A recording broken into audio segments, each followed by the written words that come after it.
ஒரு காலத்துல இந்தியால ஒழுங்கான ரோடு இல்லாம ஒரு சின்னதா புயல் பூகம்பம் வந்தா கூட இன்னொரு நாட்டுக்கிட்ட எனக்கு நிவாரணம் பண்ணி கொடுங்க, என்னோட நாடு ரொம்ப பாதிக்கப்பட்டுருச்சு அப்படின்னு கையேந்திக்கிட்டு இருக்கிற நம்ம 17,840 கோடி ரூபாய் செலவுல சொந்தமா கடலுக்கு நடுவுல 22 கிலோமீட்டர்ல பாலம் கட்டுற அளவுக்கு முன்னேறி இருக்கோம்னா இதை நம்ம பார்த்து பெருமைப்படணுமே தவிர இந்தியாவில இருக்கிற பிரச்சனையில இத்தனை கோடி ரூபாய் பட்ஜெட்ல இந்த பாலம் தேவையா அப்படின்ற மாதிரி பேசக்கூடாது. இந்த காலத்துல என்ன ஃபேஷன் ஆகி போச்சுன்னா, என்ன ஒருத்தர் நல்லது பண்ணா கூட இப்ப ட்ரோல் பண்ணலாம், அதை வந்து அந்த மாதிரி ஒரு மனநிலைமைக்கு வந்துட்டாங்க. எடுத்துக்காட்டுக்கு தமிழர்களோட வீரமான பாரம்பரியமான ஒரு விளையாட்டு ஜல்லிக்கட்டு உலகத்துல எங்கெங்கே இருந்தோ பார்க்க வர்றாங்க.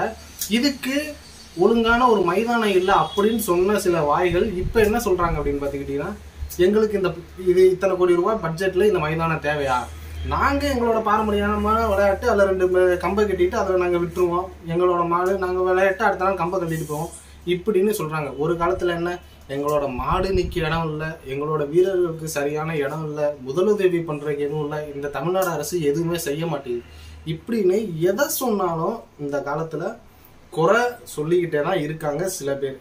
ஓகே, அதை வேற மாதிரி பார்ப்போம். ஓகே, 17,840 கோடி ரூபாய் செலவுல கட்டப்பட்ட இந்த பாலம் நம்மளுக்கு தேவையா தேவையில்லையா அப்படின்றத இந்த வீடியோல பார்க்க போறோம். ஸோ கைஸ், இப்போ நம்ம ஒரு சென்னையில இருக்கோம்னு வச்சுக்கோங்க. காலையில எந்திரிச்சு வேலைக்கு போறதுக்கு எவ்வளவு நேரம் ஆகுது?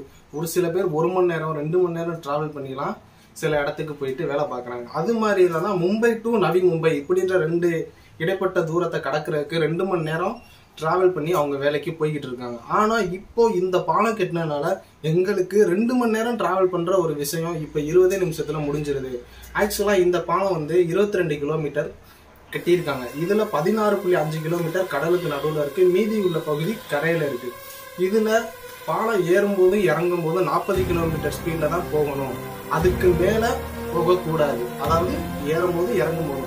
அப்ப நடுவுல நம்ம டிராவல் பண்ற அந்த 16.5 கிலோமீட்டர்ல எவ்வளவு ஸ்பீடா போகலாம் அப்படின்னு பாத்துக்கிட்டீங்கன்னா 100 வரை நீங்க போகலாம் அப்படின்ற மாதிரி கவர்மெண்டே சொல்லிட்டாங்க. 100 கிலோமீட்டர் வேகத்துல போறதுக்கு தரமான ஒரு பாலத்தை வந்து கடலுக்கு நடுவுல இந்த கவர்மெண்ட் வந்து நம்மளுக்கு வந்து கட்டி கொடுத்துருக்காங்க. இதுல சைக்கிள், பைக் இந்த மாதிரி எந்த வாகனங்களும் போக முடியாது.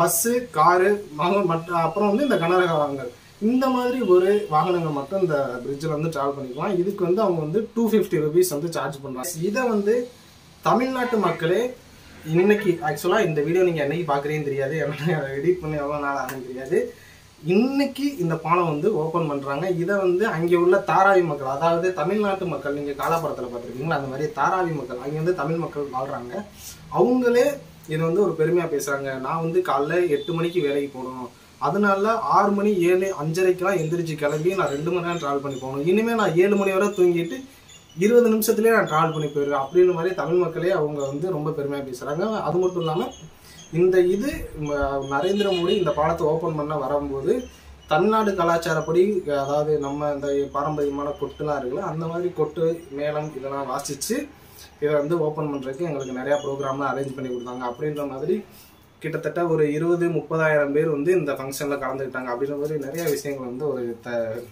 நியூஸ் சேனல்ல பேட்டியில வந்து சொல்லியிருந்தாங்க. நான் ஏன் இந்த பாலம் இவ்வளவு முக்கியம் அப்படின்னு சொல்றேன்னு பாத்துக்கிட்டீங்கன்னா, இப்ப எங்க வீட்டு பக்கத்துல ஒரு பாலம் இருக்கு. அந்த பாலம் அவ்வளோ டிராஃபிக் கிடையாது. ஒரு நாளைக்கு மிஞ்சி போனா ஒரு 1000 வண்டியோட அந்த இதுல வந்து டிராவல் ஆகாது. ஸோ அந்த ஒரு பாலம் இல்லைன்னா அந்த 1000 வண்டியும் கிட்டத்தட்ட ஒரு 2-3 கிலோமீட்டர் சுத்தி போகணும். கிட்டத்தட்ட எவ்வளவு நேரம் ஆகும் பார்த்தீங்கன்னா, ஒரு அதிகபட்சம் ஒரு 1/4 மணி நேரம் கூட ஆகாது. அந்த 1/4 மணி நேரத்தையும் நம்ம சுத்தி போக முடியாது. ஒரு சிக்னல்ல ஒரு 5 நிமிஷம் நின்று வெயிட் பண்ண கூட நம்மளுக்கு வந்து வெயிட் பண்ண முடியாது. அவ்வளவுதான், வெயிட் பண்ண முடியாது. அந்த அளவுக்கு நம்ம வந்து ஒரு அர்ஜென்டா எங்கே போனாலும் அவசரமாவே போயிட்டு இருக்கோம். இதுல ஒரு நாளைக்கு இந்த பாலத்துல 70,000 வாகனங்கள் வந்து டிராவல் பண்ண போறாங்க. அந்த 70,000 வாகனத்துக்குள்ள எத்தனை பீப்புள்ஸ் இருப்பாங்க? கிட்டத்தட்ட லட்சக்கணக்கான மக்களுக்கு வந்து இந்த பாலம் வந்து ஒரு நாளைக்கு அவ்வளவு யூஸ்ஃபுல்லா இருக்கு. ஸோ இந்த பாலம் வந்து நம்மளுக்கு வந்து ரொம்பவே முக்கியமான ஒரு பாலம் தான். இது வந்து முக்கியம் இல்லை, இந்தியா இருக்கிற நிலைமையில இது வந்து தேவையில்லாத ஒண்ணு. 17,840 கோடி ரூபாயை இதுல இன்வெஸ்ட் பண்ணது இது தேவையில்லாத விஷயம் அப்படின்றத வந்து நம்ம வந்து கண்டிப்பா ஏற்றுக்கவே முடியாது. நாட்டுக்கு மிக ரொம்ப முக்கியமான பாலம் இது. மும்பை டு நவி மும்பை இதை வந்து ஜாயின் பண்ணுது.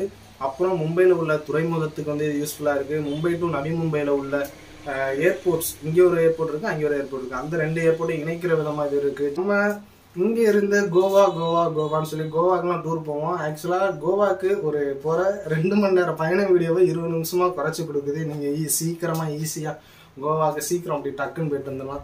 இந்த மாதிரி பல வகையில உதவுற பாலம் நம்ம நாட்டுக்கு தேவையா இல்லைன்றதை நான் சொல்லிட்டேன்.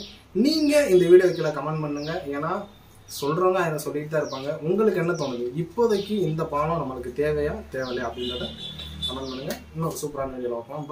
பாய்.